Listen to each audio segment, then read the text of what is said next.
Bonjour à tous, merci de nous retrouver comme tous les mardis pour les webinaires de French Morning. Aujourd'hui, on va parler retraite. Vous êtes plus de 200 inscrits. Merci pour votre intérêt sur les webinaires de French Morning. Donc, la retraite des Français aux États-Unis entre trimestre en France, Social Security, réforme des retraites, fiscalité internationale. Les règles sont complexes, les enjeux financiers considérables.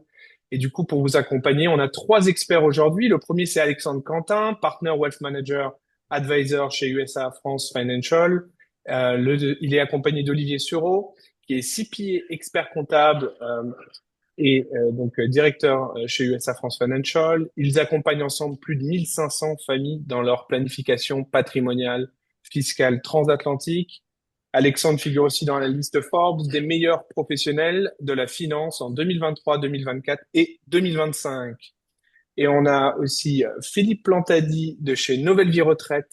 Il est spécialiste de l'analyse et de l'optimisation de vos droits à la retraite en France et à l'international.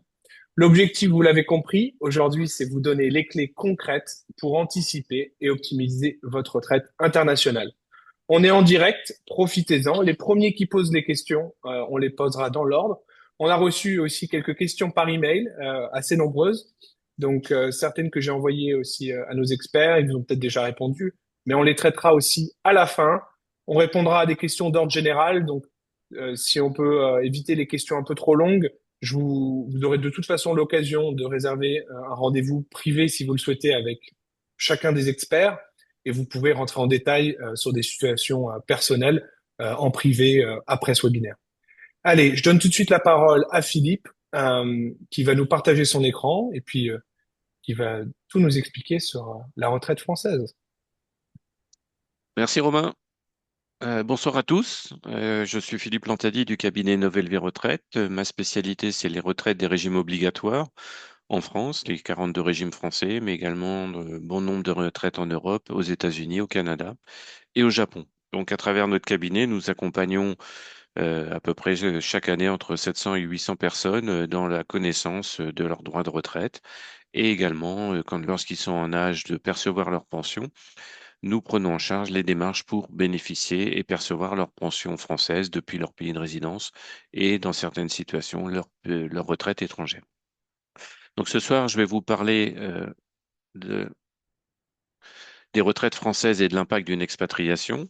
Je vais également développer la retraite américaine et je vous présenterai un peu plus en détail notre cabinet Nouvelle Vie Retraite.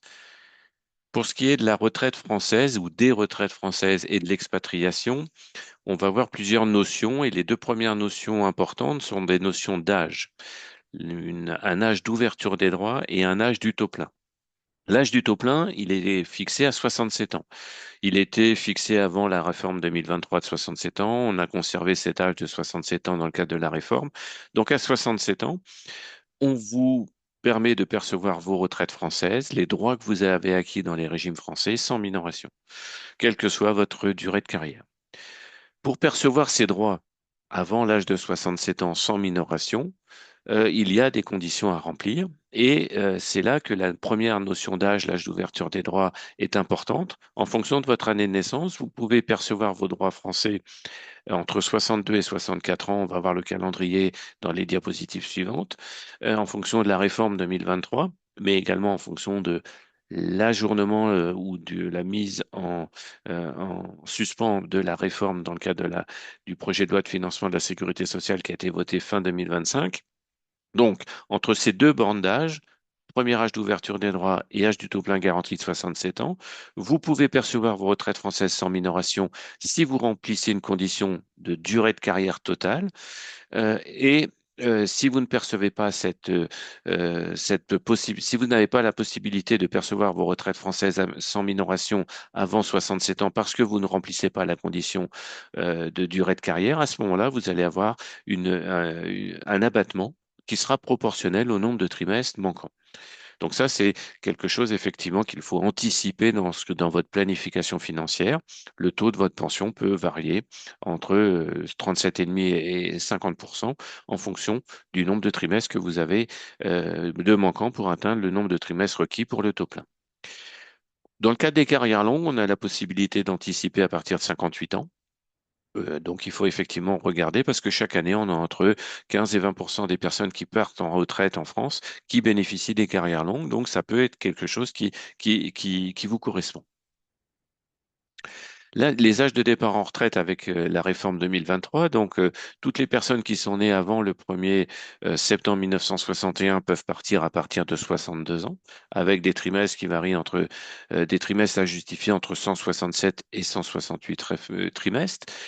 Dans le cadre de la réforme 2023, toutes les personnes qui sont nées à partir du 1er septembre 1961 voient leur âge décalé progressivement de 62 à 64 ans. Donc, les personnes nées de septembre 61 à décembre 61 peuvent partir à partir de 62 ans et 3 mois avec 169 trimestres pour avoir leur retraite sans minoration. Les personnes nées en 62 partent à 62 ans et 6 mois avec également 169 trimestres pour obtenir leur retraite sans minoration. En 1963, on passe à 62 ans et 9 mois avec 170 trimestres. Cette réforme qui avait été votée en 2023 a été rentrée en application. On a eu, dans le cadre du vote du projet de loi de financement de la sécurité sociale en 2025, une suspension par le gouvernement de cette application de la réforme, ce qui veut dire que on a aujourd'hui toutes les personnes qui sont nées en 1964 et en 1965 sont impactées par la suspension de la réforme. Donc, on a suspendu l'application de la réforme 2023 jusqu'aux personnes nées au 31 mars 1965. Donc, on a effectivement pour ces personnes un âge de départ en retraite fixé à 62 ans et 9 mois et une condition de durée de trimestre fixée à 170 trimestres. Toutes les personnes qui sont nées à partir du 1er avril 1965, on reprend la progressivité d'un trimestre par an pour effectivement avoir une retraite à taux plein fixée entre 171 et 172 trimestres pour tous les millésimes d'année de naissance, donc du 1er avril 1965 à l'année 1969, on va passer progressivement de 63 ans à 64 ans. Donc, en fonction de votre année de naissance, vous voyez, c'est un arbre de vie qui évolue entre l'âge, le premier âge qui va vous être permis de percevoir vos retraites et l'âge du taux plein et le nombre de trimestres que vous allez devoir justifier. Alors, quels sont les trimestres qui vont être pris en compte dans les 169, 170 ou 172 trimestres que vous devrez justifier? Tous les trimestres validés en France, salariés, indépendants, fonctionnaires. Si vous avez été en détachement depuis la France, ça sera également pris en compte. Si vous avez cotisé volontairement dans un des régimes des Français et d'étrangers, ça sera également intégré dedans. Les trimestres que vous avez faits dans un pays qui est signataire d'une convention de sécurité sociale avec la France vont également être pris en compte. Seulement, la France a signé 42 conventions de sécurité sociale, plus l'accord européen, et on ne peut pas se prévaloir de plusieurs conventions de sécurité sociale ou de l'accord européen de sécurité sociale, plus une convention. Donc, on va neutraliser les périodes des pays dans lesquels vous avez travaillé, dans des pays qui ne sont pas signataires de conventions de sécurité sociale et potentiellement de pays où il y a plusieurs activités et plusieurs accords de sécurité sociale. On l'a sur cette diapositive, trois personnes qui ont fait 120 trimestres d'activité en France et qui doivent justifier pour avoir leur retraite à taux plein en France de 172 trimestres. On a le cas de Claude qui a 120 trimestres en France, 52 trimestres aux États-Unis. Donc on va bien totaliser sa période globale, 120 plus 52, ça totalise les 172 trimestres. Donc Claude pourra bénéficier dès l'âge de 64 ans de ses retraites françaises sans minoration. Le cas de Anne, qui a également fait 120 trimestres en France, 46 aux États-Unis, 6 au Japon. On a bien une convention bilatérale de sécurité sociale entre la France et les États-Unis. On en a une également entre la France et le Japon. Et là, c'est un dispositif où on ne peut pas cumuler les deux conventions de sécurité sociale. Donc pour Anne, on va neutraliser la période la plus courte, celle du Japon, et donc elle aura une minoration calculée sur les 6 trimestres manquants, à la fois sur son régime de base et ses retraites complémentaires en France. Le cas de Michel qui a fait 120 trimestres en France, 46 trimestres aux États-Unis, 6 avec la Chine. La Chine est un pays sans convention avec la France, donc on neutralise d'office les trimestres chinois. Et donc Michel bénéficiera de ses retraites françaises à partir de 64 ans avec une minoration de 6 trimestres, sachant que Anne et Michel, s'ils avaient eu l'information quand ils ont quitté les États-Unis pour aller au Japon ou pour aller en Chine, ils auraient pu cotiser volontairement dans un régime des sécurités sociales volontaires en France, la Caisse des Français de l'étranger ou la Sécurité sociale des indépendants selon leur statut, et à ce moment-là, ils auraient validé les trimestres en France et ils auraient pu bénéficier de leur retraite française dès 64 ans au taux plein. Ils conservent tous les deux la possibilité d'attendre 67 ans pour avoir leur retraite française sans minoration. Le calcul de la retraite française du régime des travailleurs salariés en France tient compte de plusieurs notions. La première, c'est les salaires que vous avez eus en France. On va déterminer un salaire annuel moyen sur le nombre d'années que vous avez exercé. Si vous avez travaillé plus de 25 ans en France, on va revaloriser toutes vos années en euros 2026, les additionner, diviser par 26 pour avoir un salaire annuel moyen sur 25 ans. Si vous avez travaillé que 10 ans en France, on va revaloriser vos 10 années de revenus en euros 2026, les additionner, diviser par 10 pour avoir un SAM sur 10 ans. Ensuite, on va définir le taux de votre pension. Le taux, il dépend du fait que si vous êtes en capacité de justifier du nombre de trimestres pour avoir vos retraites sans minoration. Donc, si vous avez le nombre de trimestres, vous aurez le taux maximum de 50%. Si vous manquez des trimestres, vous aurez un taux qui va varier entre 37,5 et 50% en fonction du nombre de trimestres manquants. Et ensuite, vous avez une proratisation de ce calcul en fonction du nombre cotisé de trimestres cotisés en France divisé par le nombre de trimestres exigés en fonction de votre année de naissance. La retraite maximum en 2026 pour une personne qui a cotisé toute sa carrière en France et qui a cotisé ses 25 dernières années au plafond annuel de la sécurité sociale est de 1 672 euros net par mois. Cela ne concerne que la retraite de base. Il faut également additionner les retraites complémentaires dans lesquelles vous avez cotisé, où le calcul pour les retraites complémentaires est plus simple. Pour chaque retraite complémentaire, on totalise le nombre de points que vous avez acquis, on le multiplie par une valeur de service et vous avez le montant annuel de votre retraite brute à taux plein. Donc, si vous avez le taux plein dès 64 ans parce que vous justifiez du nombre de trimestres, vous aurez également une retraite complémentaire versée à taux plein ou des retraites complémentaires versées à taux plein. En revanche, si vous acceptez une pension à taux minoré dans le régime de base, vous aurez également une minoration appliquée à l'ensemble de vos retraites complémentaires. Donc, quand vous faites la planification financière de vos revenus à la retraite, il est essentiel de bien travailler en amont sur comment vous allez pouvoir effectivement optimiser vos droits dans les régimes français, régime de base et régime complémentaire, parce que un déficit de trimestre a un impact direct sur vos droits, régime de base et régime complémentaire. Vous avez un site qui existe en France qui s'appelle l'assurance retraite ou info retraite et je vous recommande de vous créer un espace personnel sur ces sites qui sont les mêmes. Il y en a un qui s'appelle www.l'assurance-retraite.fr et l'autre c'est www.inforetraite.fr. Donc, vous pouvez effectivement vous créer un espace personnel avec votre numéro de sécurité sociale français qui fonctionne toujours pour la retraite et vous allez déjà pouvoir consulter les droits que vous avez acquis en France enregistrés auprès des régimes, les régimes de base et les régimes complémentaires. Il peut y avoir des manques, il peut y avoir des absences, des anomalies, mais c'est une base de travail qui est très importante, qui permet de faire un audit de vos droits. D'autres éléments sont importants à prendre en compte au niveau des régimes français.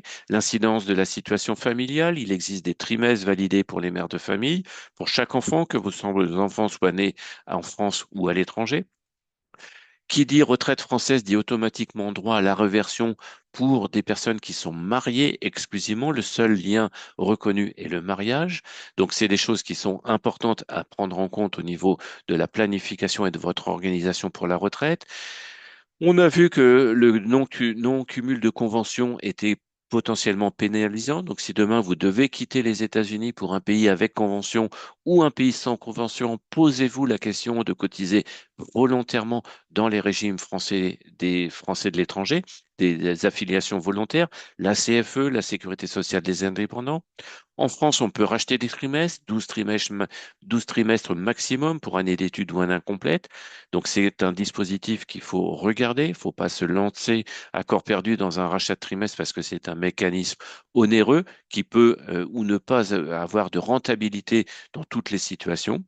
On peut également anticiper dans le cadre des carrières longues avec des bornes d'âge entre 16, 18, 20 et 21 ans en termes de validation de droits. Donc, il faut effectivement anticiper ce cas si vous avez travaillé pendant vos études ou si vous avez fait des apprentissages, des formations en alternance. Et on peut également faire un cumul emploi-retraite d'activité, c'est-à-dire poursuivre votre activité aux États-Unis et percevoir vos retraites françaises. Alors, c'est des choses qui sont encadrées. C'est pas toujours possible en fonction des statuts. Pour la fonction publique, c'est un peu plus compliqué que pour les personnes qui ont travaillé que dans le privé en France. Mais c'est des choses qu'il faut effectivement bien regarder au cas par cas en fonction de votre historique de carrière.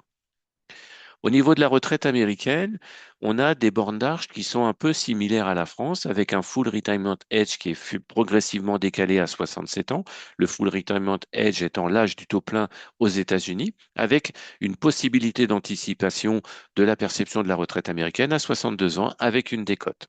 Pour percevoir une retraite de la Social Security américaine, il faut justifier de 40 crédits, 40 trimestres, mais ces 40 crédits, 40 trimestres sont, grâce à la Convention, consolidables avec des périodes d'activité en France. En revanche, si vous avez moins de 6 crédits de validés aux États-Unis, même avec la Convention, vous ne pourrez pas bénéficier d'une retraite de la Social Security américaine. Si vous anticipez votre retraite américaine avant 67 ans, vous aurez une décote d'environ 25% si vous anticipez de 4 ans et de 30% si vous anticipez de 5 ans. Si vous différez la perception de votre retraite américaine entre 67 et 70 ans, vous allez avoir une bonification de 8% par an au prorata du nombre d'années du nombre de mois de report entre 67 et 70 ans.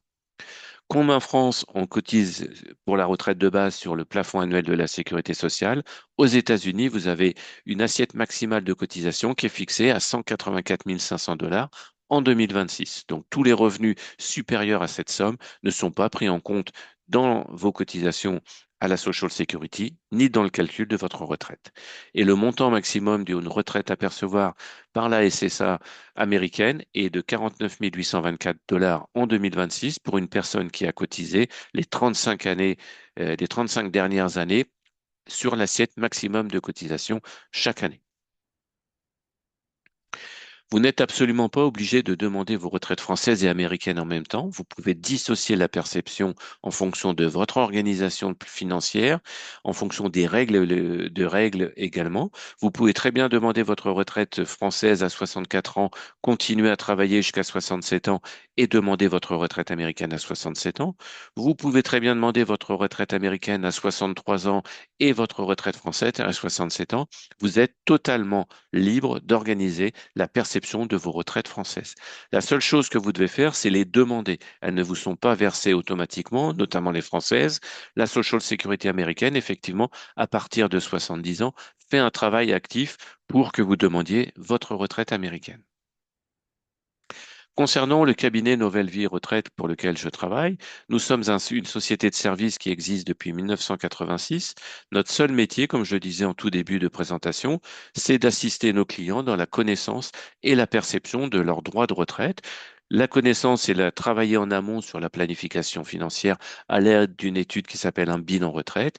Et la perception, c'est quand nos clients sont en âge de percevoir leur retraite, de prendre en charge l'ensemble des démarches administratives depuis leur pays de résidence pour demander leur retraite française et quelquefois leur retraite étrangère. Donc, nous sommes aujourd'hui plus de 30 collaborateurs et donc, pour ces deux missions de bilan retraite et d'assistance pour de percevoir les retraites, nous fonctionnons sous forme d'honoraires forfaitaires qui sont calculés en début de mission et qui sont définis en fonction de la complexité du temps de travail que nous allons passer sur l'analyse de la situation du dossier, que ce soit pour un bilan ou pour une prise en charge des demandes de retraite. Demander des retraites depuis les États-Unis, aujourd'hui, c'est un process d'instruction très long, entre 18 et 24 mois de délai d'instruction, à partir du moment où on initie la demande auprès de la Social Security américaine, jusqu'à ce que les organismes français aient finalisé le dossier et que les pensions soient versées sur votre compte bancaire. Donc, c'est quelque chose effectivement d'assez long, d'assez fastidieux, d'assez chronophage en termes de relations avec les administrations. Et donc, effectivement, c'est quelque chose que nous faisons régulièrement pour nos clients. Un bilan retraite, c'est une durée moyenne entre, je dirais, 4 et 6 mois selon la nature et les scénarios qui vont être pris en compte et surtout en fonction des éléments que vous allez nous communiquer. Est-ce qu'on a tous les relevés? Est-ce que toutes les périodes sont prises en compte? S'il y a des périodes en anomalie à faire corriger, ça peut être plus ou moins long. Effectivement, donc c'est effectivement des études qui sont pointues et qui reprennent l'ensemble de votre carrière, des droits que vous avez pu acquérir en France, aux États-Unis, potentiellement dans un autre pays. Et donc, effectivement, c'est quelque chose qui prend du temps et qui nécessite une analyse pointue de votre situation de manière à ce que vous ayez une vision exhaustive de la situation et que vous puissiez vous organiser en toute connaissance de cause. Depuis 2011, nous sommes certifiés ISO 9001 par l'AFNOR en France et cette certification nous a été renouvelée sans cesse depuis 2011. Pour finir, un petit slogan, la retraite est un marathon, pas un sprint. Je vous rappelle que les revenus que vous allez percevoir des régimes de retraite français et étrangers, les régimes de sécurité sociale sont des rentes viagères qui s'éteindront à votre décès, qu'à 65 ans, 62 ans, pardon, vous avez une espérance de vie entre 25 et 30 ans selon qu'on soit un homme, une femme. Donc tous ces revenus vont représenter pour vous plusieurs dizaines d'années de revenus. Si vous êtes marié à votre décès, votre conjoint survivant pourra bénéficier le plus souvent d'une pension de réversion des droits français, des régimes français, et sous certaines conditions, un aspect très important à prendre en compte dans votre organisation financière pour la retraite, c'est la couverture maladie. Donc, tout en gardant votre résidence principale, sous certaines conditions, vous pourrez bénéficier d'une couverture maladie en France lorsque vous serez retraité et que vous n'aurez plus d'activité.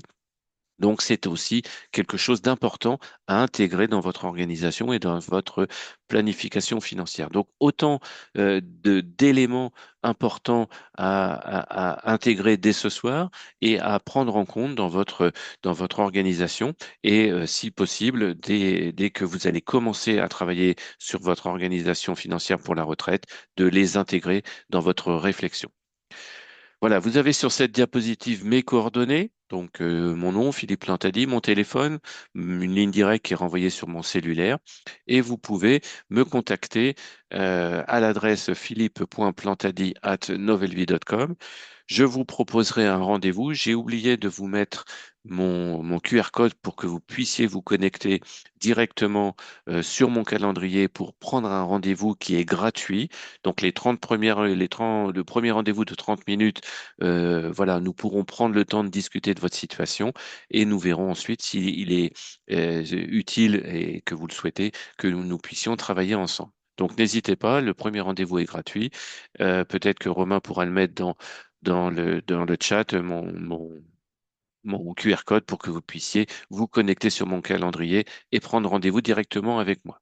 Je laisse la place maintenant à Olivier Sureau qui va effectivement vous parler de l'articulation fiscale des retraites françaises et américaines.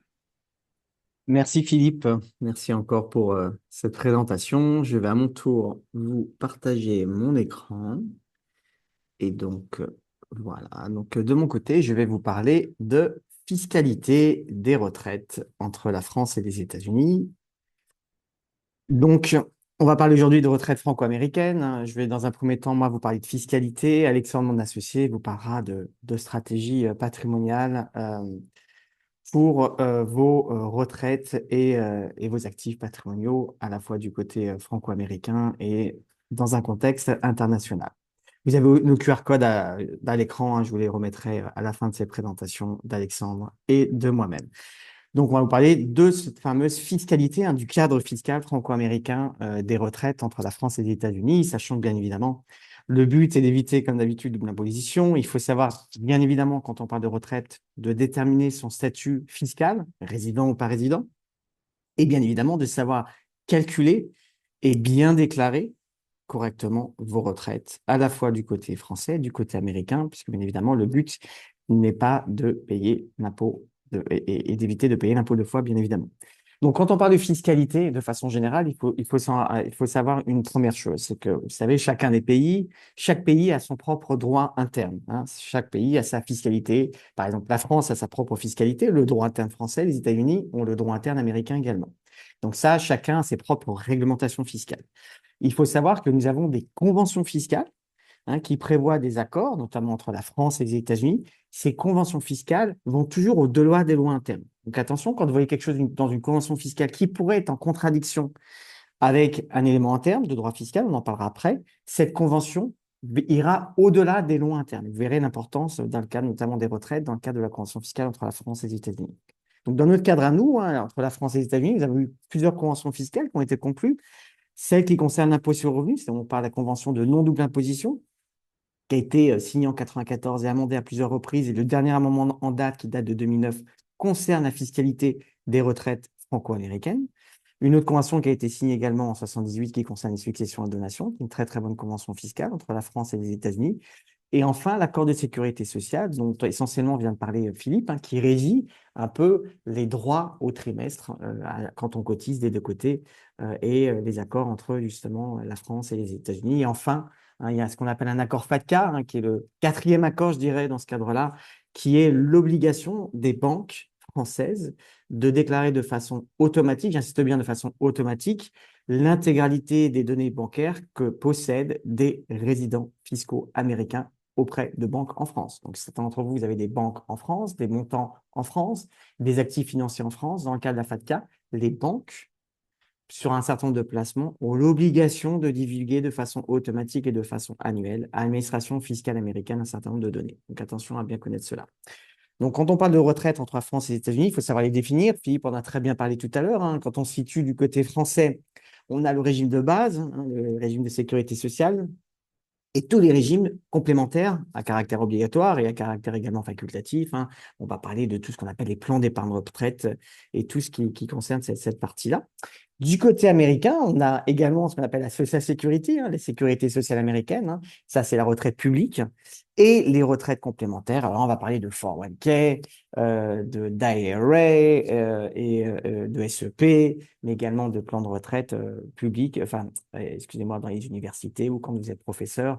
Donc, ces retraites-là, ces deux catégories de retraite rentrent dans la définition des retraites dans le cadre de la convention fiscale qui a été conclue entre la France et les États-Unis. Donc, quand on parle encore une fois des retraites aussi, attention à ne pas confondre retraite et placement. On a trop souvent tendance à confondre deux notions, notamment lorsqu'on a des assurances vie françaises, lorsqu'on a des plans d'épargne entreprise en France également, on a souvent tendance à considérer, tiens, j'ai des retraites, oui, j'ai des assurances vie en France, j'ai des plans d'épargne entreprise en France. Attention, ces deux catégories d'actifs financiers ne sont pas des plans de retraite. On a souvent tendance à dire, ah, mais ce sont des revenus financiers, c'est exonéré d'imposition en France, c'est des actifs qui sont dans le cas de ma retraite, donc je n'ai pas besoin de les déclarer aux États-Unis. Attention, pour le fisc américain, ce ne sont pas des plans de retraite, ce sont des actifs financiers pour lesquels nous avons l'obligation, en tant que résident fiscal américain, de les déclarer à la fois sur le formulaire FBAR et FATCA, dans le cas des assurances vie françaises et des plans d'épargne d'entreprise, mais également si on a des revenus. Si j'ai des assurances vie françaises, je touche chaque année, par exemple, j'ai du fonds euro, des intérêts. Je dois déclarer ces intérêts aux États-Unis, quand bien même ces intérêts sont réinvestis, quand bien même ces intérêts sont exonérés d'imposition en France, on est résident fiscaux américain et de ce fait, nous sommes régis par les règles fiscales américaines. Ce n'est pas parce qu'on a une exonération en France qu'elle sera exonérée d'imposition aux États-Unis. Attention à cela, parce que les pénalités peuvent être assez importantes. Et là, on parle de pénalités par rapport au montant qu'on a oublié de déclarer. J'ai une assurance vie de 100 000 euros ou un plan d'épargne d'entreprise de 100 000 euros. J'ai oublié de déclarer ces 100 000 euros, alors qu'à la base, c'est juste de la déclaration sur les formulaires FBAR, FATCA.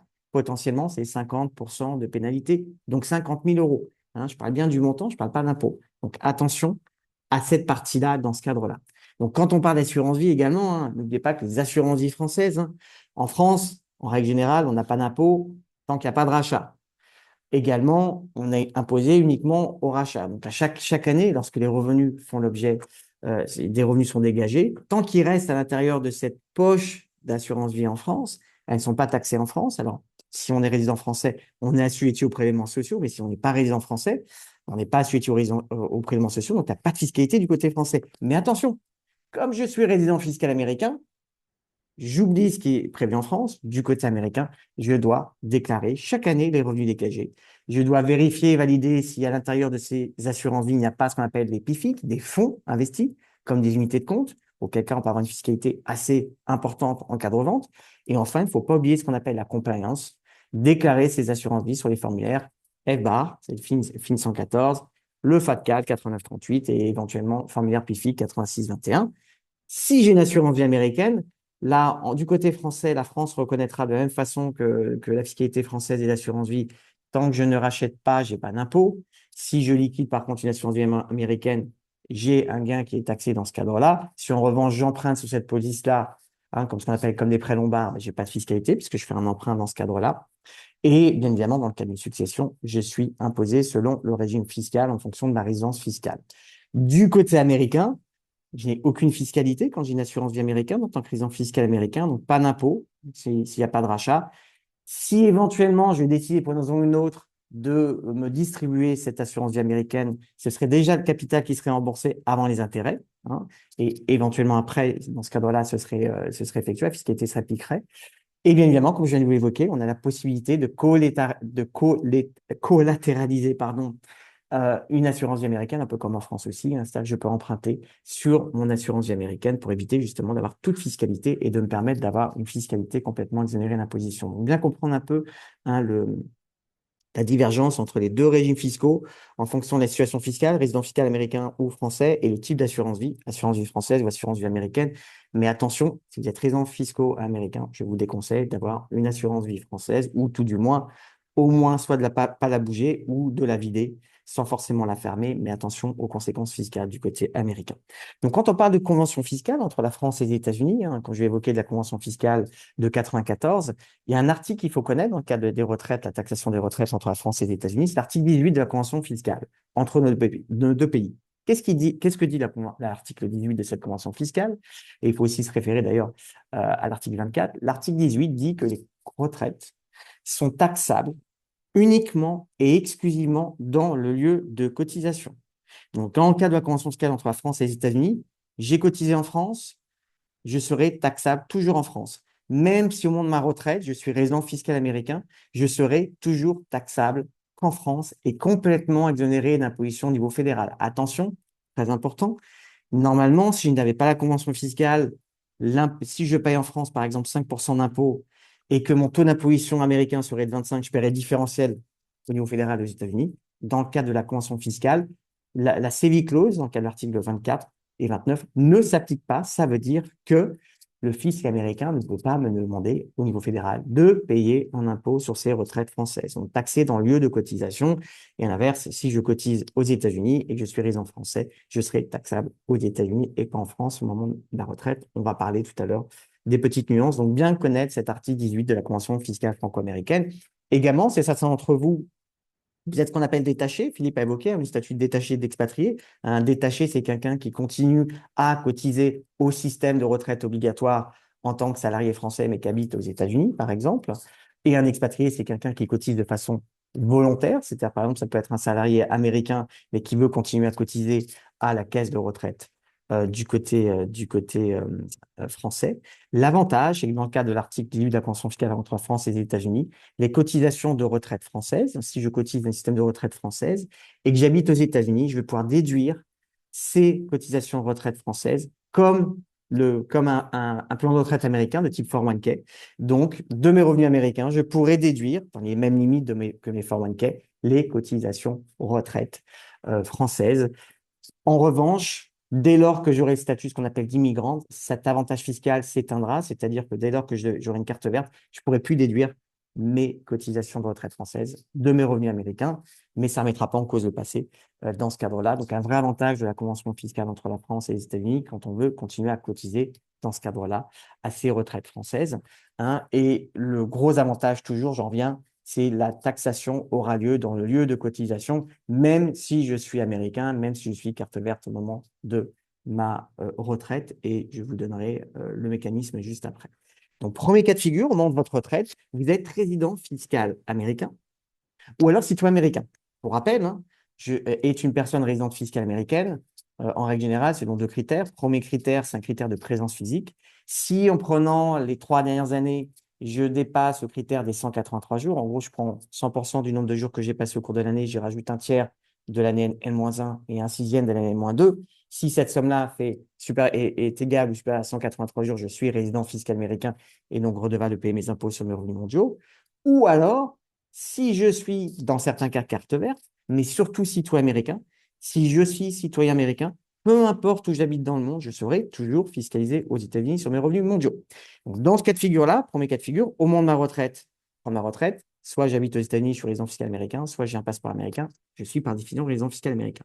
Donc, n'oubliez pas, article 18 de la convention fiscale entre la France et les États-Unis, je touche des retraites françaises, elles sont taxables en France et exonérées d'imposition au niveau fédéral. J'insiste bien, c'est exonéré. Il n'y a pas un différentiel d'impôt qu'on paye aux États-Unis. Même si je paye 5% d'impôt en France et que mon taux d'impôt normalement américain est de 25%, le fisc américain ne va pas me demander le différentiel d'imposition dans le cas de l'article 18 de la Convention fiscale franco-américaine. Ça, attention, c'est fédéral. Au niveau des États, certains États reconnaissent la Convention fiscale, à peu près la moitié, d'autres ne la reconnaissent pas. Si vous êtes dans un État comme la Californie, malheureusement, au niveau fédéral, les retraites françaises n'auraient pas besoin de payer un impôt et de les déclarer au niveau fédéral. En revanche, la Californie vous dira qu'il faut payer un impôt sur ces retraites françaises parce qu'elles ne reconnaissent pas la convention fiscale entre la France et les États-Unis.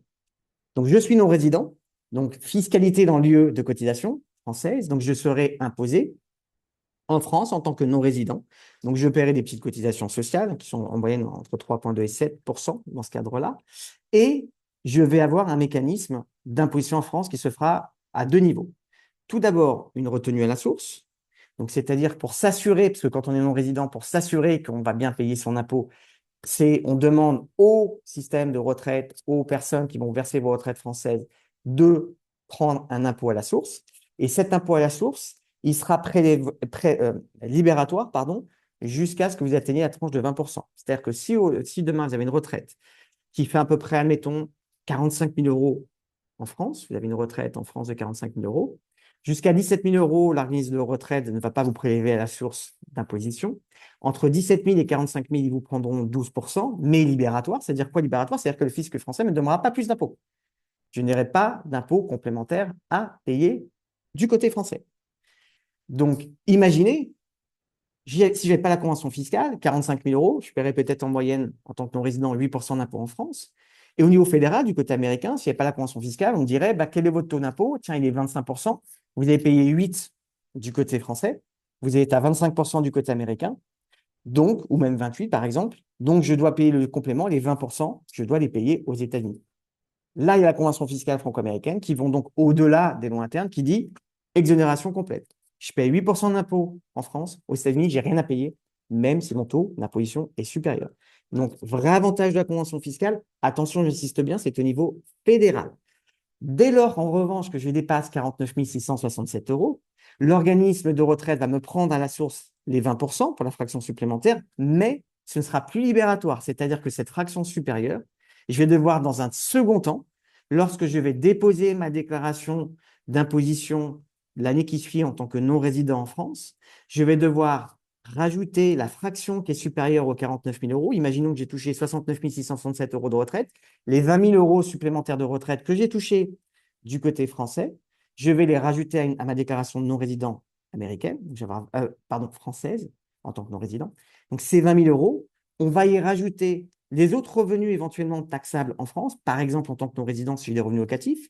Imaginons dans mon exemple que j'ai 20 000 euros de revenus locatifs. Donc, je vais prendre 20 000 euros plus 20 000 euros, j'aurai des revenus taxables à hauteur de 40 000 euros. Et là, vous voyez qu'en France, en tant que non-résident, dès qu'on est au-dessus de 29 000 euros de revenus taxables, nous passons à 30%. Donc, ça veut dire que là, sur mes retraites, sur ma fraction supérieure, on me demandera probablement un impôt complémentaire de 10% lorsque je vais déposer ma déclaration fiscale. Mais si je suis en dessous de ces 49 000 euros, rien à payer, ce sera ce qu'on appelle, ce sera une fiscalité libératoire, important de le connaître. Bien évidemment, toujours si je suis résident fiscal américain, si je touche des retraites américaines, là, ça change, il n'y a pas de problématique, hein. C'est taxable dans le lieu de cotisation, donc c'est taxable aux États-Unis. Je suis retraité américain, j'habite aux États-Unis, mes retraites américaines, elles sont taxables aux États-Unis. La France n'a rien à me demander puisque je suis non-résident fiscal français dans mon exemple, dans ce cas précis. Donc, pas de problématique particulière. N'oubliez pas également les avantages fiscaux. Hein, Alexandre va vous en reparler dans quelques minutes. N'oubliez pas les avantages fiscaux lorsque vous êtes résident fiscaux américain. On a la possibilité de souscrire à des plans de retraite américains, par exemple des 401k qui nous permettent d'avoir des déductions fiscales jusqu'à 35 750 $ par an si on est au-delà de 50 ans.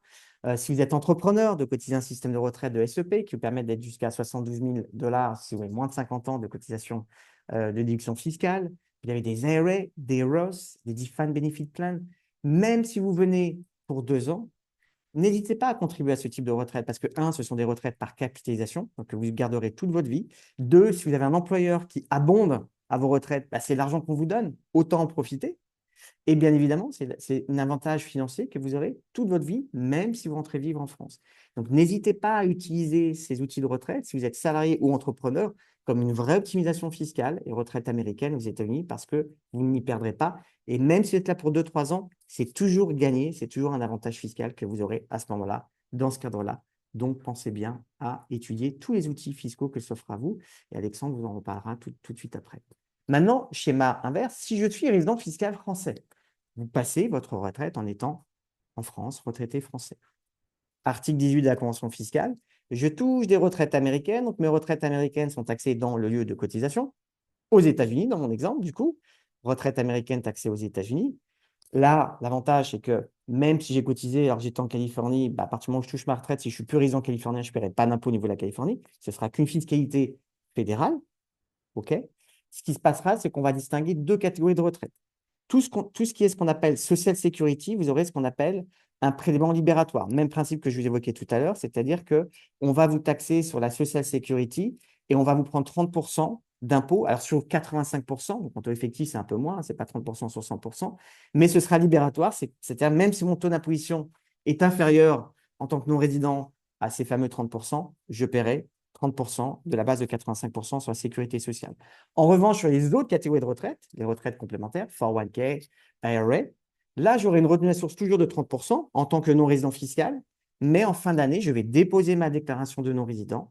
Et si mon taux d'impôt, parce que là, on sera par palier progressif, si l'impôt est inférieur à la retenue à source qui m'a été pratiquée, je me ferai rembourser le différentiel d'imposition. Ça, c'est du côté américain. Du côté français, n'oubliez pas, retraite taxable de cotisation. Donc, la France ne va pas me taxer ses retraites, mais on va en parler en quelques minutes. Mais du côté français, du coup, là, j'aurai cet avantage-là, je vais payer un impôt sur les revenus sur mes retraites françaises. Je vais payer des prélèvements sociaux également, fameux CSG, CRDS, hein, et donc ce sera entre 3,8 et 9,1 hein, en fonction des revenus. Donc là, je touche des retraites françaises, je suis résident fiscal français, bah, je suis taxé selon les barèmes d'imposition que l'on va voir tout de suite à l'écran. Donc, en France, là, je deviens résident fiscal français, assujetti à la fiscalité des retraites françaises et des revenus mondiaux. Donc là, le taux d'imposition va jusqu'à 45%. Mais vous voyez, dans mon exemple de tout à l'heure, si j'étais non-résident avec une retraite de 45 000 €, bah, je payais 8% d'impôt moyenne. Là, si demain, je bascule résident fiscal français, que je touche une retraite française, bah, là, on voit que mon taux d'impôt sera plus important que si j'étais non-résident. On a un vrai avantage fiscal dans ce cadre-là lorsqu'on est non-résident. N'oubliez pas également, hein, c'est que du côté de la fiscalité française, hein, sur ces retraites américaines, parce que je n'en ai pas parlé, je vous évoquais tout à l'heure, je suis non-résident du côté américain, je paie une retenue à source, je paie mon impôt et je suis remboursé du différentiel sur mes retraites privées. Sur la partie française, article 18 de la Convention fiscale, sur les retraites américaines que je perçois, en France, je n'aurai pas de fiscalité. En revanche, j'aurai un petit frottement fiscal. Parce que quand un revenu est exonéré d'imposition dans le cadre d'une convention fiscale, entre la France et les États-Unis, la France va tenir compte de ces revenus exonérés. Donc, en l'occurrence, mes retraites américaines vont être prises en compte pour calculer mon taux effectif d'imposition sur ce qui reste taxable en France. Dans mon exemple, j'ai des retraites françaises qui sont taxables en France. Pour calculer le taux effectif d'imposition sur mes retraites françaises, je vais prendre non seulement mes retraites françaises, mais également mes retraites américaines. Donc, ça va peut-être me faire augmenter mon taux d'imposition sur mes retraites françaises. En revanche, j'insiste bien, sur mes retraites américaines, je n'aurai pas d'imposition à proprement parler. Attention quand même tout de même, ça certains d'entre vous, vous rentrez vivre en France, que vous n'avez pas cotisé à la retraite française, par exemple. Donc, dans ce cadre-là, vous rentrez vivre en France et vous touchez que des retraites américaines. Vous n'avez pas le droit normalement à la couverture médicale parce que vous n'avez pas cotisé à la retraite dans le passé. En France, on a ce qu'on appelle une taxe qui existe, hein. C'est ce qu'on appelle la cotisation subsidiaire maladie, ce qu'on appelle plus vulgairement, entre guillemets, la PUMA-taxe, qui dit la chose suivante: si demain on a une personne qui habite en France, retraitée notamment française, qui n'a jamais cotisé en France, sur les revenus qu'elle va percevoir dès lors qu'ils sont supérieurs à 49 000 euros, ils vont devoir payer une taxe, une cotisation qui est de 6,5%. Donc, pensez bien à cette fameuse PUMA-taxe qui peut avoir une application fiscale si vous êtes retraité en France, vous habitez en France, et que finalement, vous n'avez jamais cotisé au système de retraite français, ou en tout cas, vous n'avez pas le droit à la couverture médicale française, mais comme vous êtes résident français, vous savez qu'on a le droit à la couverture médicale universelle. Donc, dans ce cadre-là, la France vous demandera de payer un impôt si vous dépassez un certain nombre de revenus dans ce cadre-là. Et je vais conclure sur la partie Covad Expatriate. Attention quand on parle de fiscalité des retraites. Si certains d'entre vous me dites, ben voilà Olivier, moi demain de toute façon, ma retraite, je vais rentrer vivre en France. Et si j'ai une carte verte, j'ai un passeport américain, je rendrai ça parce que je n'ai pas envie d'avoir à me dire je reste fiscalisé aux États-Unis à vie, je vais devoir faire mes déclarations à vie. Je préfère rendre mon passeport américain ou rendre ma carte verte. Attention, il y a une option qui existe aux États-Unis, c'est une option un peu comme on appelle en France d'exit tax, qu'on appelle la covered expatriation tax aux États-Unis, qui s'applique si une personne décide soit un, de rendre son passeport américain, ou deux, de rendre sa carte verte et que cette carte verte, il a depuis au moins 8 ans. Hein, une année écoulée est une année comptée. Et donc, dans ce cadre-là, il sera assujetti à ce qu'on appelle à l'exit tax. Et dans le cas de l'exit tax, si vous êtes passé un certain nombre de critères, hein, en général, il y a un critère d'actif net, 2 millions de dollars, un critère d'impôt. Si l'impôt moyen que je payais au moment où je rends ma carte verte ou mon passeport dépasse 211 000 dollars par an de moyenne, je peux avoir l'exit tax. Ça se fait soit ce critère, ou alors, si mon patrimoine mondial est supérieur à 2 millions de dollars, je paye l'exit tax. Attention, quand on calcule le patrimoine mondial, souvent, on a tendance à dire, ouais, mais moi, 2 millions de dollars, j'y suis loin. Sauf que quand on est près de sa retraite, on va y inclure dans ce patrimoine mondial une maison qu'on peut avoir en France, une maison qu'on peut avoir aux États-Unis, mais également les retraites qu'on peut avoir en France et les retraites qu'on peut avoir aux États-Unis. Donc, compte tenu des performances financières, et si on a un 401k, ben, on peut arriver à ces 2 millions de dollars. Et dans ce cadre-là, si je dépasse ces fameux 2 millions de dollars de net worth, ce qu'on appelle, l'exit tax va être mise en route et on va me demander de payer un impôt à l'instant T, non seulement sur les plus-values accumulées jusqu'au jour où je rends mon passeport, ma carte verte, ce qu'on appelle les unrealized capital gain, mais surtout sur les retraites accumulées. Si vous avez accumulé un IRA ou une 401k, on va vous demander à ce moment-là de payer d'un coup une taxe, un impôt sur le revenu sur ces plans de retraite. Donc attention, que vous ayez le droit ou pas à ces retraites, c'est-à-dire que même si vous avez moins de 59 ans et demi, le fisc américain vous dira il faut payer maintenant votre impôt sur l'accumulation des retraites que vous avez eues jusqu'au jour où vous vendez votre passeport, votre carte verte. Donc bien penser à l'exit tax, c'est un sujet très vaste, mais bien penser à la conséquence fiscale des retraites lorsque l'on rend son passeport ou sa carte verte. Ça a un vrai impact financier. Et pour conclure, n'oubliez pas les formulaires fiscaux, hein, qu'il faut connaître quand on est un peu des deux côtés de l'Atlantique. Hein. Je vous ai insisté, donc la convention fiscale, la formulaire 8833, c'est quand on fait appel à la convention fiscale. Alors, dans le cadre des retraites, on n'a pas l'obligation de faire ce formulaire-là, quand on a fait appel à l'article 18 de la convention fiscale. On a le formulaire FATCA que je vous évoquais tout à l'heure, 8938, et le FBAR. Attention, si vous avez des plans de retraite, des PER qui sont dans les institutions financières, il faut les déclarer sur ces formulaires-là. Si vous ne le faites pas, c'est des pénalités potentielles. Et du côté français, bien évidemment, si demain vous êtes non-résident fiscaux français, que vous touchez des retraites françaises, il faudra bien penser au formulaire de 2042 et donc les formulaires de déclaration fiscale, il va falloir déclarer ses retraites françaises, et le formulaire 2041E qui va reprendre l'intégralité des retenues à source qui ont été pratiquées, dont je vous ai évoqué tout à l'heure. Donc, n'oubliez pas également que si vous avez des questions, on a un centre des impôts des non-résidents qui est assez réactif en France, auquel vous pouvez envoyer des emails ou appeler, et qui vous répondra aussi aux questions, si vous avez des questions particulières à répondre dans ce cadre-là. Et je vais te passer la parole, Alexandre, pour que tu puisses prendre le relais. Avec plaisir. Merci beaucoup. On va notamment nous conclure ensemble sur les stratégies patrimoniales ici aux États-Unis dans le cadre de la retraite internationale. On va parler de solutions liées à nos comptes de retraite, mais également de stratégie patrimoniale. Voilà, qu'est-ce qui est à ma disposition en tant que résident fiscal américain aujourd'hui, peu importe où je serai à l'avenir. On va répondre à ces questions ensemble aujourd'hui. Donc, premièrement, que faire de ces comptes de retraite? Donc, imaginez que vous ayez un 401k ou un 403b, donc des comptes de retraite américains, et que vous partez de votre employeur ou que vous rentrez en France, ou en tout cas, vous partez de votre employeur, vous aurez des options à votre disposition. Vous en avez quatre. La première, c'est de garder le 401k où il se trouve. Donc vous avez un ancien 401k maintenant, vous allez avoir les mêmes avantages et inconvénients, il y aura juste un tout petit peu plus de frais. Vous allez avoir maintenant les frais qui étaient payés par votre ancien employeur. Maintenant que vous êtes un ancien employé, vous avez des frais supplémentaires administratifs à payer, mais vous pouvez garder tel quel le 401k là où il était. Vous pouvez également sortir du 401k, donc sortir complètement du 401k. À ce titre, vous aurez de l'impôt sur le revenu. Mais en plus de cela, si vous sortez l'argent avant 59 ans et demi, vous aurez une pénalité de 10%. Sinon, vous n'avez pas de pénalité après 59 ans et demi. Mais de quoi qu'il arrive, il y a toujours la fiscalité sur le revenu sur chaque dollar qui sortirait. Vous n'avez jamais payé d'impôt dessus. Si par exemple vous sortez 100 000 dollars du 401k, c'est comme si vous avez gagné 100 000 dollars de revenus et donc il y aurait de l'impôt sur le revenu à payer à ce titre. Troisième solution, c'est de transférer l'ancien 401k vers le 401k du nouvel employeur, de faire ce qu'on appelle un rollover. Aucune implication fiscale dans ce cadre-là, et vous allez maintenant profiter des nouvelles solutions à disposition dans votre 401k de notre nouvel employeur. L'avantage notamment, c'est de ne pas payer des frais administratifs qui auraient été dans l'ancien 401k. Et enfin, vous pouvez faire un rollover, un transfert vers un IRA, un Individual Retirement Account. L'avantage de faire cela, c'est que ça vous ouvre toutes les opportunités patrimoniales à votre disposition. Quand vous êtes dans un 401k, généralement, vous avez 25 options à votre disposition qui sont des mutual funds que vous pouvez soit diversifier vous-même ou de prendre ce qu'on appelle des tactical funds, tels que les targets 2035, 2040, 2045, qui est lié généralement au moment où on va prendre sa retraite, qui est géré maintenant pour vous. Mais là, l'avantage d'un IRA, c'est que vous avez toutes les options à votre disposition. Vous n'êtes plus bloqué dans 25 solutions. Et donc, on peut y mettre des investissements classiques à l'intérieur, mais également potentiellement ce qu'on appelle des annuities. Et on va faire un point ensemble sur ce type d'annuities. Il en existe deux types. Il y a ce qu'on appelle les capital annuities et les income annuities.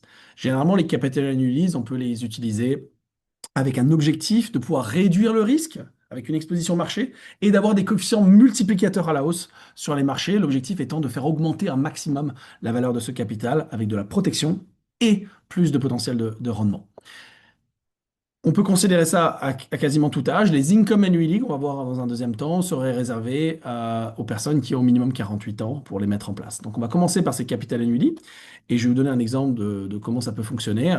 On peut simplement mettre en place un capital annuity où on va être sur le marché américain, par exemple le S&P 500, on peut être sur le Nasdaq, on peut être sur ce qu'on appelle le MSCI Monde, on peut être sur le S&P, etc. On peut choisir son index sur lequel on va être investi à 100%. Donc on va pouvoir se permettre d'être 100% agressif, de pouvoir vraiment aller chercher le potentiel de ce rendement-là. Ça va être avec une maturité de 6 ans qui est renouvelable indéfiniment. Dans 6 ans, on peut simplement redéployer le capital. On a également de la liquidité jusqu'à 10% de la valeur de ce qu'on a investi chaque année si on souhaite redéployer. Mais généralement, c'est sur 6 ans, renouvelable indéfiniment. Et avec, à terme, la possibilité d'avoir un niveau de protection qui peut être moins 10%, moins 20, moins 30, même 100% sécurisé si on le souhaite. Si par exemple on prend l'exemple de moins 10%, si à la fin des 6 ans le marché a perdu moins 9%, on n'a rien perdu, on est protégé jusqu'à moins 10. Si le marché a perdu moins 11, on n'a perdu que 1. Donc ça veut dire que les 10 premiers pourcents de pertes seraient protégés en cas de baisse. Généralement, on a rarement ou jamais vu le marché perdre plus de 20% à l'issue de 6 ans. Donc à ce titre, ça nous donne déjà un premier beau niveau de sécurité d'avoir cette protection par exemple à moins 10 ou à moins 20. À l'inverse, si le marché est à la hausse, on va pouvoir avoir un potentiel de rendement qui est illimité. On aura un potentiel de rendement qui est, si le marché a gagné 100%, on aura pris 100%. Mais en plus de cela, on va pouvoir avoir un coefficient multiplicateur qui peut être, par exemple, en ce moment, on a encore des taux à 110% de l'augmentation des marchés. C'est-à-dire que si le marché a pris 10%, on serait crédité 11. S'il a pris 100%, on est crédité 110. S'il a pris 200, on est crédité 220. Donc on a un coefficient multiplicateur à la hausse, de la protection en cas de baisse, et on a la possibilité, l'opportunité d'être vraiment agressif, de garder cette agressivité de marché, parce qu'on a ce niveau de protection. On n'est pas obligé d'aller diversifier avec de l'obligataire ou d'autres solutions qui vont aller minimiser le potentiel de rendement, parce qu'on a cette protection en cas de baisse qu'on n'aurait pas si on est simplement investi dans des mutual funds. Donc l'objectif de ce type de solution, c'est de réduire le risque, maximiser le rendement, et tout cela dans le cadre de ces comptes de retraite. À terme, quand on a au moins 48 ans, une autre option nous est ouverte. Et c'est notamment de considérer ce qu'on appelle des income annuity. L'objectif à terme, ce sera d'avoir des revenus garantis à vie pour le reste de notre vie et qui va rentrer dans la stratégie, on va le voir dans un instant, de flooring. Donc l'objectif à terme, c'est de faire en sorte que vous ayez des revenus garantis pour vos dépenses de base. Et un des actifs que l'on peut utiliser pour y arriver, ce sont ces income annuity. Et donc, je vais vous donner un exemple concret qui existe à l'heure actuelle, qu'on pourrait mettre en place. Donc, on commencerait à partir de 48 ans à considérer ce type d'option-là. Et je vous donne un exemple. Quelqu'un a 55 ans, part de son employeur, et il s'avère que cette personne ait un montant d'argent dans son 401k, on va assumer 500 000 dollars. Eh bien, quand on va mettre en place cet instrument-là, cet income annuity, la compagnie d'assurance va nous donner un certain nombre de garanties et va nous donner une garantie sur laquelle cette compagnie d'assurance va avoir une garantie sur ce qu'on appelle le income benefit base et également un revenu garanti basé sur cette base minimum garantie sur lequel vos revenus garantis à vie vont être calculés. Et pour calculer cette base, ça va dépendre du nombre d'années sur lesquelles vous êtes confortable de déférer le jour où vous allez avoir des revenus garantis à vie. Et pendant qu'on attend, on va être garanti, sur cette minimum de base, 30% immédiatement d'augmentation de cette valeur-là. On dépose 500 000, on va avoir une valeur de 650 000 dollars automatiquement. Et sur chaque année, on est confortable d'attendre, on va avoir du 9,5% compounded sur cette valeur-là, qui va continuer à augmenter de manière exponentielle jusqu'à ce que l'on soit confortable à commencer à prendre des revenus garantis. Si on est confortable de déférer pendant 12 années, jusqu'à l'âge de 67 ans, qui est le taux plein, on vient de le voir avec Philippe, mais imaginons qu'on est confortable de déférer, alors on peut commencer à 60 ans, à 62, à 64, etc. Plus on continue à déférer, plus l'augmentation de cette base va augmenter, et plus le revenu garanti va être élevé, étant donné qu'on se rapproche de notre espérance de vie. À 67 ans, on va pouvoir avoir un revenu garanti à vie qui sera basé sur la valeur ici, la valeur équivalente serait de 1 931 447, donc quasiment x4 en 12 ans, entre 500 000 dollars et 1 931 000. Et ça, c'est le minimum sur lequel va être calculée la base des revenus garantis à vie. À 67 ans, ça nous donnerait un revenu garanti à vie de 91 164 dollars de revenus garantis à vie. Donc évidemment, si vous avez 1 million, vous aurez le double de cela, à peu près 182 000 dollars de revenus garantis à vie. Ça va nous permettre d'avoir ces revenus garantis, en plus de la sécurité sociale française et américaine, pour pouvoir assurer notre style de vie pour nos dépenses de base. Voilà deux solutions. Il en existe d'autres au sein des 401k, ou en tout cas des IRA qu'on pourrait mettre en place, mais je pense que c'est important de pouvoir rappeler ces solutions-là, étant donné qu'elles sont attractives, si on va aller chercher une augmentation de la valeur du capital ou de générer des revenus garantis. On n'a jamais vu, en tout cas dans ma carrière, en 15 ans de carrière, je n'ai jamais vu des taux aussi importants et garantis. Ça s'explique notamment parce que les taux d'intérêt sont élevés comparés à ce qu'on a connu dans les années 2010. Parlons maintenant de stratégie internationale de retraite et on conclura là-dessus pour aujourd'hui avant de prendre vos questions. Donc, commençons déjà par la stratégie patrimoniale classique à la française sur laquelle on a, d'une certaine manière, tous été éduqués ou qu'on va continuer à mettre en place, peu importe où on se trouve dans le monde. Et probablement, vous allez vous rejoindre dans cette stratégie-là. L'idée, en phase d'accumulation, c'est d'accumuler un maximum de capital, que ce soit financier, immobilier, bancaire, compte d'investissement, etc., sa propre entreprise. On va essayer d'accumuler un maximum de valeur patrimoniale.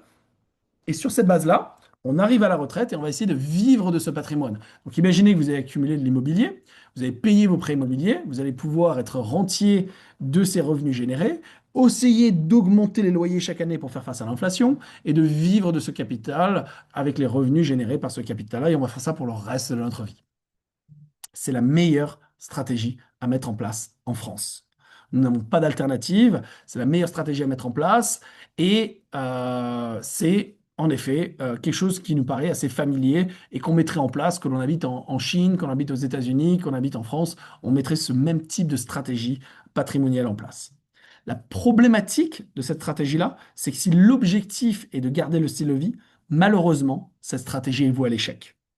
Elle est vaine.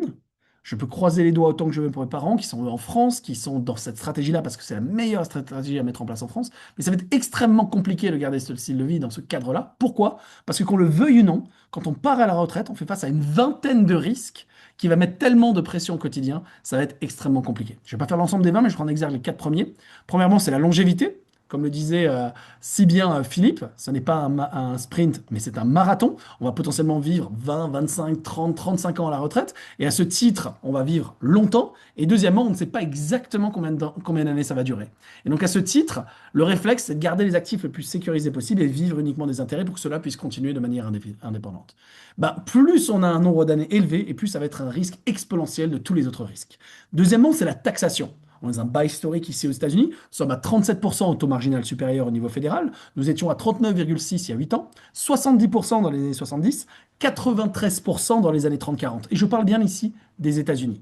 Si on revient à une moyenne historique avec les dettes galopantes que nous connaissons, on va évidemment être affecté négativement. Troisièmement, c'est l'inflation. Évidemment, il faut que notre actif, nos revenus puissent augmenter, sinon on se fait grignoter par le pouvoir d'achat. Quatrièmement, c'est le risque ou la volatilité. Donc premièrement, c'est ce qu'on appelle l'ordre des rendements ou ce qu'on appelle le sequence of return en anglais. Et ça, c'est la compréhension que les 5 années avant la retraite et les 5 années après la retraite, cette zone de 10 ans, c'est la zone la plus dangereuse de toute la planification patrimoniale. On peut être le ou la meilleure gestionnaire de patrimoine pendant 30 ans. Si on prend une claque du marché financier immobilier dans cette zone de 10 ans, ça va avoir beaucoup plus d'impact que si on prenait une claque à l'âge de 92 ans, par exemple. Parce que de passer de 1 million de dollars à 600 000 dollars parce qu'il y a eu un crash massif qui s'est arrivé à l'âge de 62 ans, eh ben on va être beaucoup plus impacté que si on était tranquille jusqu'à 92 ans et qu'on commence à prendre une claque à ce moment-là. Donc la question à se poser, c'est comment puis-je dès maintenant, à l'heure où on se parle, déjà réduire l'impact de l'ordre des rendements? On va pouvoir y répondre aujourd'hui. Et dernièrement, c'est le risque en lui-même. Si je dois générer du 5% sur mes actifs à l'heure actuelle, c'est pas extrêmement compliqué. On a encore des garanties autour des 3,7, 100% liquides à l'heure actuelle, avec un niveau de garantie. Donc 5%, c'est faisable. Mais si je dois générer du 6, 7, 8%, 9% pour le reste de ma vie, là, ça commence à être un risque de pouvoir potentiellement se retrouver avec une phase de crash et évidemment qu'on soit impacté négativement. Ça, ce sont les 5 risques majeurs de la retraite. Les autres cas de risque, c'est l'augmentation des coûts de la santé, les problématiques de salinité, les problématiques de transfert d'argent international entre la France et les États-Unis, si on veut souhaiter vivre entre les deux pays, et ainsi de suite. Si on reste dans ce cadre d'une stratégie classique à la française, ça va être extrêmement compliqué. L'opportunité que nous avons, c'est d'être résident fiscal américain aujourd'hui, peu importe où nous serons à l'avenir, parce qu'on va pouvoir changer la donne. Et l'impact que cela va pouvoir avoir, c'est de les positionner de manière optimale, c'est de pouvoir générer plus de revenus, payer moins d'impôts, prendre moins de risques et assurer sa succession. Et voilà comment est-ce qu'on va pouvoir y arriver. Eh bien, pour y arriver, il s'agit de ne pas considérer qu'une seule stratégie, la classique à la française qu'on appelle en anglais probability based, basée sur le Monte Carlo analysis, etc. Ça, c'est une seule stratégie. Il s'agit de la coupler avec une stratégie à la fois de flooring et une stratégie de bucketing qu'on va voir dans un instant. Donc, c'est la combinaison de ces 3 stratégies, à la fois de probability based, flooring et bucketing, ces 3 stratégies combinées qui fait qu'on va pouvoir générer plus de revenus, payer moins d'impôts, prendre moins de risques et assurer sa succession. Si on ne met qu'une en place ou 2, on aura évidemment une stratégie qui est sous-optimale, ce qui est faisable, mais avec beaucoup plus de risques et moins potentiellement de revenus, d'impôts, enfin en tout cas plus d'impôts à payer et potentiellement moins de succession derrière. Donc, qu'est-ce qu'une stratégie déjà de flooring? Eh bien, une stratégie de flooring, c'est la reconnaissance que dans notre vie, nous avons 2 types de dépenses. Nous avons à la fois les dépenses de base et les dépenses discrétionnaires. On souhaite que nous ayons des revenus garantis pour le reste de notre vie pour nos dépenses de base. Et ces dépenses de base, nous avons tous un chiffre sur lequel nous sommes confortables. C'est très personnel, ça peut être 4 000 dollars par mois, ça peut être 10 000, ça peut être 20 000, ça peut être 2 000, peu importe. On a tous un chiffre. Si ce chiffre rentre tous les mois, on va pouvoir souffler, voir les choses venir, être confortable. Et le reste des actifs seront là pour le fun money, le play check, de pouvoir dépenser les enfants, pour les enfants, les petits-enfants, pour voyager, etc. Mais au moins, pour la partie garantie, on veut que nos dépenses de base soient irréprochables et garanties. Et donc pour ce faire, nous avons 5 sources de revenus. La sécurité sociale française, les complémentaires de retraite française, la sécurité sociale américaine, les pension plans qui sont prévus par nos employeurs. Si vous avez encore la chance d'avoir un employeur qui a des pensions qui vous permettraient de délivrer un chèque garanti pour le reste de votre vie. Et enfin, ce qu'on appelle les annuities, les income annuities, comme on les a vus avant. Et donc, grâce notamment, alors on n'est pas obligé, Mais grâce notamment à nos comptes de retraite, 401K, 403B, on peut les transférer à un IRA et de mettre en place ces solutions-là pour le faire. On peut également les mettre en place dans un compte classique d'investissement si nous avons d'autres liquidités. Mais l'idéal, en effet, c'est d'utiliser ce type de compte-là parce que de toute manière, dans ces comptes de retraite, on ne veut pas sortir. Imaginez que vous avez 500 000 dollars. Vous n'allez pas sortir 500 000 dollars d'un coup du 401K parce que si vous sortez 500 000 d'un coup, c'est comme si vous avez gagné 500 000 dollars. Et donc, vous allez payer des impôts sur le revenu comme si vous avez gagné 500 000 dollars. Donc, dans l'idéal, vous sortez que, comme dans l'exemple, on avait 500 000 dollars à 55 ans, 91 000 dollars de revenus garantis à partir de 67 ans. Si on sort que 91 000 dollars chaque année, eh ben, on sera dans des taux marginaux d'imposition qui seront beaucoup plus efficaces. On aura gagné notre pari de déferrement fiscal et en plus, on sera garanti 91 000 dollars de revenus garantis à vie, même si la valeur du compte tombe à zéro et on continuera à toucher ces revenus pour le reste de notre vie et ça va nous aider sur cette problématique de flooring. Donc, si la combinaison de ces 5 sources de revenus fait que vous avez au moins, par exemple, si votre chiffre c'est 10 000 dollars, vous avez 10 000 dollars par mois qui tombent quoi qu'il arrive, maintenant, on va pouvoir passer à une stratégie qu'on appelle de bucketing. Alors, qu'est-ce qu'une stratégie de bucketing? Cette fois-ci, il s'agit euh, de pouvoir mettre en exergue le fait que à la retraite, on ne va pas passer par qu'une seule phase. C'est pas genre j'ai travaillé toute ma vie et maintenant je suis à la retraite, c'est une phase, c'est que la retraite. Si tout va bien, on va passer par 3 phases. Premièrement, c'est ce que j'appelle les go-go years. On a la santé, la mobilité, la possibilité d'aller voir les enfants, les petits-enfants, voyager, etc. On va très probablement dépenser pas mal d'argent et je vous le souhaite. Et je vous souhaite que ces go-go years durent pour une très longue période de temps. Deuxièmement, et malheureusement, on va commencer par une deuxième phase. Enfin, on va commencer une deuxième phase qui est ce qu'on appelle les slow years. On va commencer à perdre en mobilité, en motricité. On va commencer à devoir se replonger dans les livres ou dans Netflix. Et très probablement, on va dépenser un petit peu moins d'argent. Et enfin, malheureusement, ce sont les no-go years. Les pépins de santé vont se développer. On va commencer à être alité. Et évidemment, tout ce qui est coûts de santé, long-term care insurance, EHPAD, etc., vont pouvoir augmenter les frais que nous avons dans notre vie. Et également, on veut peut-être laisser quelque chose derrière nous, avoir ce legacy, de pouvoir laisser quelque chose à la génération d'après ou à des œuvres caritatives. Et à ce titre, nos besoins en fin de vie vont réaugmenter. Donc c'est comme si on avait une courbe du sourire au niveau de nos dépenses. On va dépenser pas mal d'argent, puis de nouveau un petit peu moins, et de nouveau nos besoins vont réaugmenter.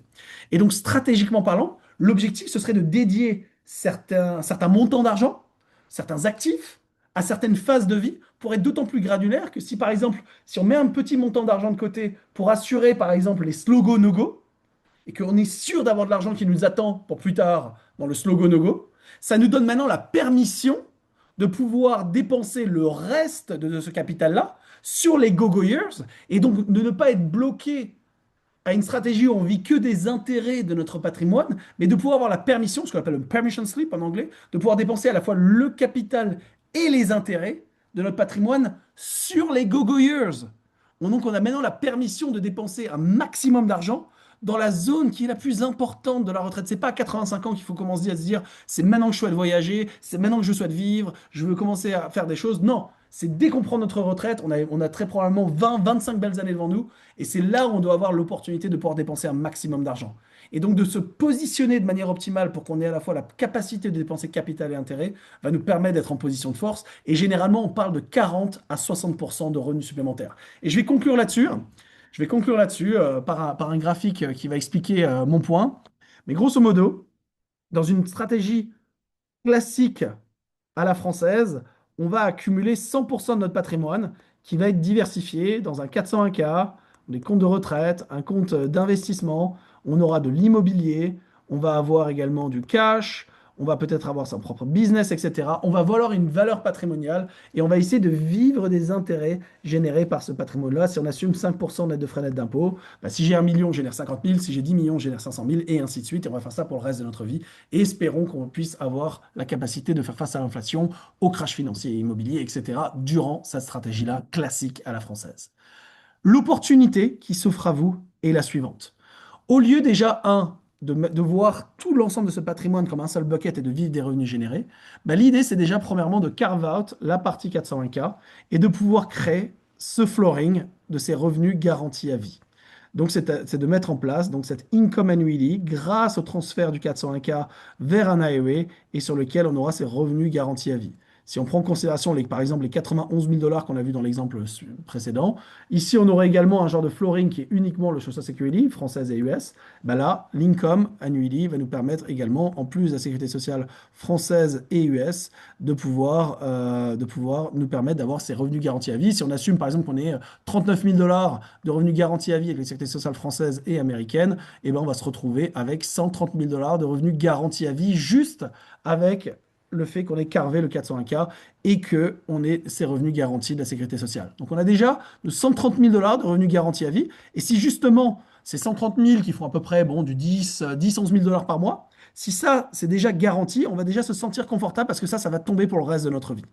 Maintenant, le reste de nos actifs restants, au lieu de le voir que d'une seule poche, sur le restant, on va prendre 80% du patrimoine financier, immobilier, investissement.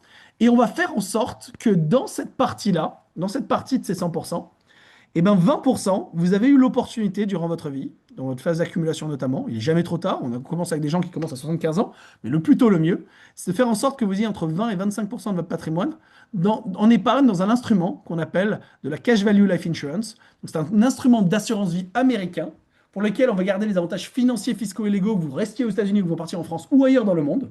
Donc c'est un instrument à mettre en place ici aux États-Unis qui sera bien supérieur à la série française parce qu'on aura à la fois ici une épargne disponible qui est liquide et en plus une assurance décès.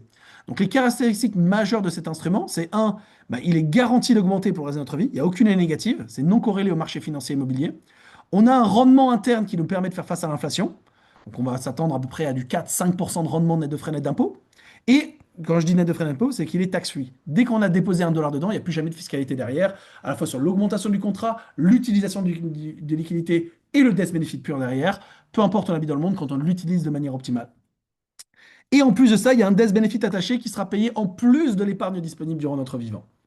Donc comme si on arrive à se positionner où on a mis un petit peu d'argent de côté dans ce type de solution-là durant notre vie et le jour où on part à la retraite, on a ce pourcentage-là au niveau de nos actifs, si stratégiquement parlant, on ne le touche pas pendant 20 ans, donc imaginons qu'on prenne la retraite à 60 ans et qu'on ne touche pas jusqu'à 80 ans, ces 20-25% vont se transformer en 55% du patrimoine initial, plus en cas de décès 75%, qui va permettre d'assurer de l'argent pour la génération d'après.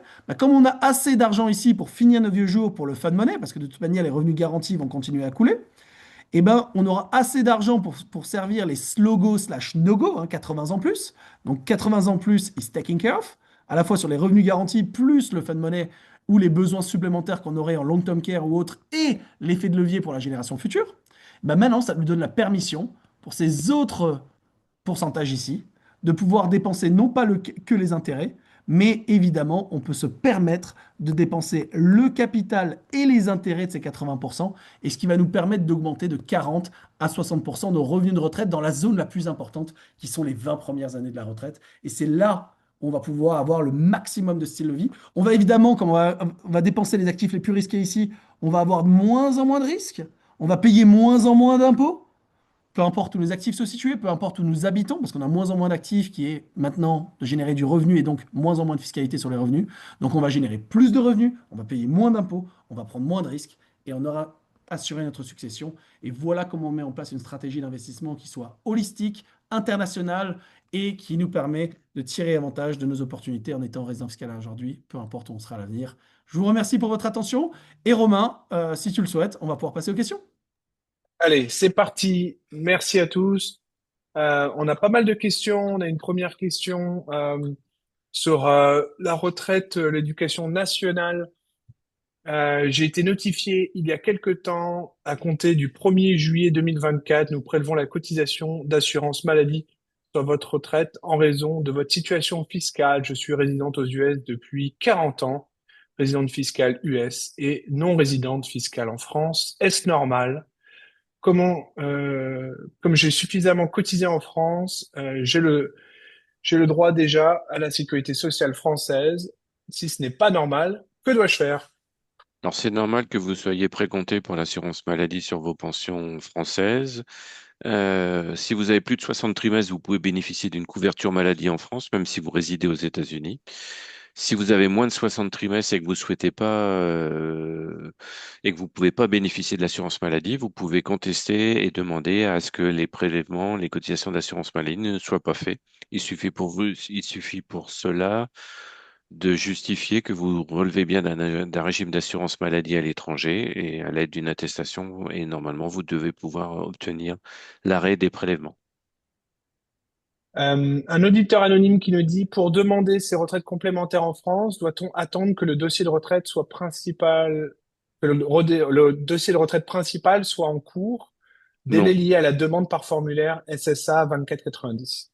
Non, non, vous pouvez faire les deux initier les deux en même temps. Souvent, les caisses de retraite complémentaires font une liquidation provisoire et finissent la liquidation une fois que le régime de base est connu et liquidé.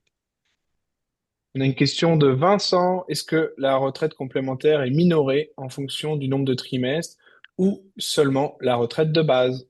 Les deux, la retraite complémentaire a subi la même minoration en fonction du nombre de trimestres.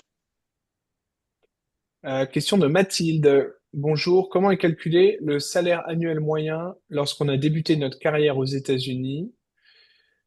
Je suis parti en VIE aux États-Unis. Depuis, j'ai été embauché en contrat local. Alors, votre salaire annuel moyen pour l'assurance retraite en France sera calculé sur les salaires que vous avez eus en France. Donc, je pense que vous avez eu une toute petite carrière en France à travers ce que vient de lire Romain. Donc, vous allez avoir un salaire annuel moyen qui va être calculé uniquement sur les salaires de votre début d'activité en France. Un auditeur anonyme qui nous dit, je n'ai cotisé que 9 ans en France, je vis et travaille aux États-Unis depuis 2003, j'imagine que je ne toucherai rien du tout côté français, n'est-ce pas? Et Vous ces imaginez. 9 années peuvent-elles compter pour la Social Security américaine? Alors, cher monsieur, ou madame, parce que c'est un anonyme, c'est ça, Romain, je crois. Oui. Donc, vous imaginez mal, parce que pour les 9 années où vous avez travaillé en France, vous aurez quand même une pension qui vous sera versée. Et concernant la Social Security américaine, ces 9 années ne seront pas repris. Vous aurez des paiements séparés de la France pour les 9 ans et pour le reste par la Social Security américaine. On a une question de Magali. À combien de trimestres a-t-on droit par enfant au titre de la retraite française? J'ai une fille née en 99 et une autre née en 2006.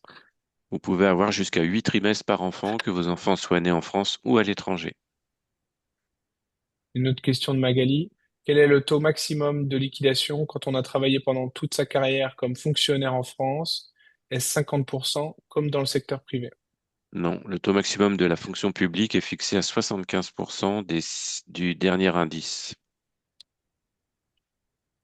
J'ai bien compris que ma retraite française ne sera pas taxable aux États-Unis, mais modifiera-t-elle ma tranche d'impôt aux États-Unis?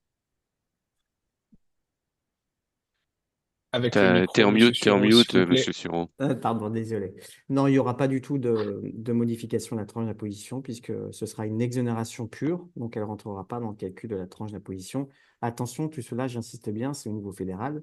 Au niveau de l'État, si l'État ne reconnaît pas la convention fiscale, vous aurez une taxation dès le premier dollar de ces retraites françaises dans l'État. Question de Sandro. Bonjour, je suis binational, je n'ai pas d'assets et ne déclare rien en France. Lors de ma retraite, est-ce que l'impôt sera pris à la source ou bien faudra-t-il faire une déclaration en France? Alors, ce sera les deux. Vous aurez une retenue à source qui sera pratiquée. Alors, en fonction du montant de votre retraite, cette retenue à source sera ce qu'on appelle libératoire. Il n'y aura pas d'impôt complémentaire à payer ou elle ne sera pas libératoire en fonction du taux. Et dans un second temps, vous effectuerez en fin d'année une déclaration d'impôt en tant que non-résident, une déclaration de revenus en tant que non-résident. Vous allez reprendre les retraites françaises et les retenues à source pratiquées. Un auditeur anonyme qui nous dit merci pour ces explications. Est-il correct de dire que dans le cas général, si on est binational et qu'on a travaillé 50% de sa carrière en France et le reste aux États-Unis, il est plus efficace d'un point de vue taxe d'être résident fiscal américain? Ouais, ça dépendra beaucoup des avoirs que vous aurez et des revenus. Disons, dans un contexte général, au niveau du revenu, ce n'est pas évident. Par contre, au niveau des droits de transmission, de la succession, ce sera forcément plus favorable d'être résident fiscal américain. Mais attention, il faudra bien évidemment passer plus de temps aux États-Unis par rapport à la France et avoir son foyer d'habitation permanent qui sera américain et non pas français. On a une question de Laurent. In the income annuity, what happens to the capital upon death? Alors, c'est une très bonne question. À l'époque, il y a encore 10-15 ans, le type d'annuité, quand on mettait en place un contrat d'annuité qu'on décédait, il n'y avait rien en bénéficiaire. Ce n'est plus le cas. Là, ce que je vous ai montré à l'écran précédemment, c'est que vous avez le minimum benefit value sur lequel va être calculé les revenus garantis à vie, mais en parallèle de cela, la valeur réelle du compte reste investie. Vous choisissez l'allocation que vous souhaitez avoir, et cette valeur de 500 000 dollars qui est investie va augmenter et baisser au gré des marchés financiers. Il y a un frais généralement qui est lié sur ce montant-là, qui est généralement de 1,1%. Et donc, ce qui va affecter la valeur réelle du compte et que l'on peut tirer à tout moment, c'est-à-dire qu'on peut arrêter le contrat et récupérer cette valeur comme on le souhaite. On peut également récupérer 10% de cette valeur-là chaque année sans affecter le contrat en lui-même. Donc on a une certaine liquidité, ce qui n'est pas l'objectif primaire, mais c'est faisable. Et enfin, bah, ce qui va affecter la valeur réelle de ce compte qui sera donné à nos bénéficiaires en cas de décès, c'est l'augmentation et la baisse des marchés financiers, moins les frais de 1,1%, moins ce qui serait tiré. Dans mon exemple, à 67 ans, on tirait 91 164 dollars. Donc ce qui est intéressant, c'est que c'est comme si on avait un compte classique. On a un compte d'investissement classique avec 500 000 dollars, il y a des hauts et des bas. On enlève 91 000 par an, ben, ce qui restera dans le compte sera donné à nos bénéficiaires. C'est exactement la même chose dans un contrat d'annuité. La différence, et c'est ça l'avantage, c'est que si maintenant on décède, il y a une valeur réelle dans le compte, ok, il y a de l'argent qui passe aux bénéficiaires. Si maintenant la valeur du compte est à zéro, qu'on est encore en vie, on va continuer à toucher les 91 000 dollars de revenus garantis à vie. Et le jour du décès, si la valeur du compte est à zéro, bah, il n'y a plus rien qui passe aux bénéficiaires. Mais ce serait de toute manière le cas également dans un compte classique. Donc on a vraiment l'avantage d'avoir, comme un compte classique, la valeur réelle qui passe aux bénéficiaires. Mais si la valeur tombe à zéro dans un compte classique, bah, on n'a déjà plus de revenus si on est en vie. Il n'y a rien pour les bénéficiaires. Là, on continue à générer des revenus garantis, mais il n'y aurait rien pour les bénéficiaires si la valeur du compte tombe à zéro, comme un compte classique. On a une question de Timothy. Je suis résident fiscal français. Est-ce que je dois demander ma retraite américaine et française en France via CARSAT en France? Et du coup, je n'ai rien à faire avec la Social Security directement. Alors, si vous êtes résident fiscal français, vous devez initier votre demande de retraite auprès de la CARSAT. Pour aller un petit peu plus vite, vous pouvez également prendre contact avec le bureau de la Social Security américaine qui est dans les locaux de l'ambassade des États-Unis à Paris. Sur le site de l'ambassade, vous avez un lien et une adresse email pour faire cette demande. Parfait. Une question de Maxime pour Olivier. Est-ce que les États américains de New York et du New Jersey reconnaissent la convention de retraite entre la France et les États-Unis? Alors, New York, oui, New Jersey, non. Donc, ça veut dire que vos retraites françaises seront taxables au New Jersey, mais pas taxables dans l'État de New York. Si vous êtes résident de New York, donc pas taxable si vous êtes résident de New York et taxable si vous êtes résident de New Jersey. Il y a une question de Thomas. La retraite française prend-elle en compte les trimestres effectués en CSNE? Oui, tout à fait, ce sont des trimestres qui seront validés dans votre reconstitution de carrière. Question de Ling. Faut-il corriger sur le compte Info Retraite les années US, anomalie sur le compte et donner les infos comme quoi on cotise aux USA? Non, c'est pas nécessaire parce qu'il y aura un échange automatique qui sera fait lors de votre demande de pension entre la Sécurité sociale française et la Social Security américaine. Et last but not least, question de Vincent. En cas de stage, année partielle en France, comment le SAM est-il calculé? Bah, si vous avez eu un stage avec des rémunérations soumises à cotisation, on prendra en compte le montant qui est porté sur le relevé présent sur le site Info Retraite. Parfait. C'est- Merci à tous les trois.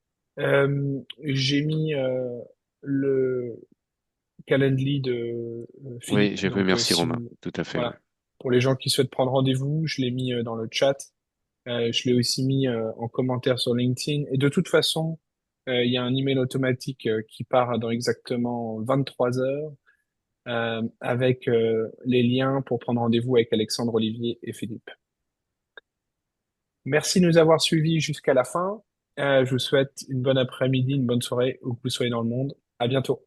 Merci à Merci. tous, À merci à bientôt. Bientôt. Olivier, Romain et Alex. Ouais, Ciao. Merci. à toi aussi. Au revoir.